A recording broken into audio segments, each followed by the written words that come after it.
আনন্দিত হ'ব আৰু ফিউচাৰত 2026 চনত যিটো আসাম এছেম্বলি ইলেকশ্যন আহি আছে তাৰ ৰিজাল্টটো নিশ্চয় পাব। ইতিমধ্যে আমাৰ এই পঞ্চায়ত নিৰ্বাচনত ইতিমধ্যে আমাৰ সংকলন এৰিয়াত বিজেপি এণ্ট্ৰি হৈছে আৰু 26ত ইয়াৰ ৰিজাল্ট।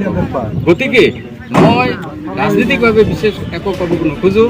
আচলতে যিটো আমাৰ সমস্যা নদীভংগ সমস্যা, এই সমস্যাটো যদি সমাধান কৰি চৰকাৰে দিয়ে নাইবা প্ৰচেষ্টা হাতত লয় তেনেহ'লে আমি নথৈ আনন্দিত হ'ম আৰু আমাৰ গোটেই এই এৰিয়াৰ মানুহখিনি আনন্দিত হ'ব।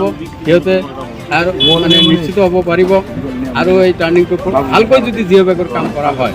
মই দেখা পাইছোঁ যোৱা 2 বছৰ আগত হামিদাবাদ হাই ছেকেণ্ডেৰীৰ ওচৰত হাজাৰে জিঅ' বেগ পেলাইছিল, এতিয়াও সেই প্ৰটেকশ্যনটো ঠিকেই আছে। কিন্তু এই আলামালা কৰি মানে অলপ চলপ বস্তা পেকিং কৰি কেৱল মাত্ৰ কণ্ট্ৰেক্টাৰৰ বিল লোৱাৰ স্বাৰ্থত যদি এইটো কাম কৰে কেতিয়াও ছাকচেছ নহ'ব।